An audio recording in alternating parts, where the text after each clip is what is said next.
Welcome to the Tech Egg. Don't get scrambled. Enjoy the video. In this video, I will explain how to replace a Subaru Forester head gasket.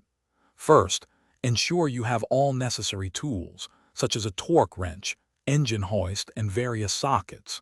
Next, drain all engine fluids, including the coolant and engine oil, to prevent spills. Always disconnect the battery's negative terminal and relieve any fuel system pressure for safety before proceeding with disassembly. Now, let's move on to disassembly.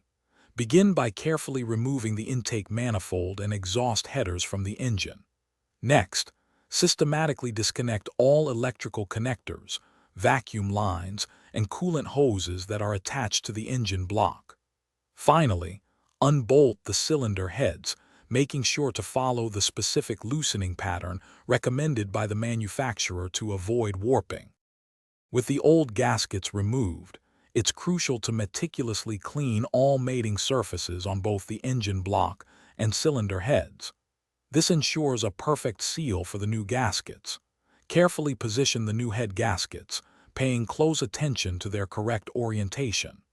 Then, reattach the cylinder heads, tightening the bolts in the specified sequence and to the exact torque values provided by the manufacturer.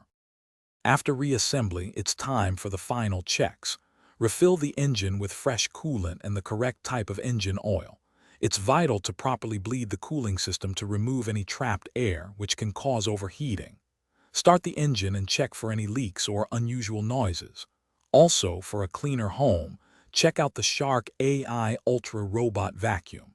You can find a link to this and other great deals in the description below. Drive safely. Thanks for watching. Consider subscribing if I helped unscramble your problems.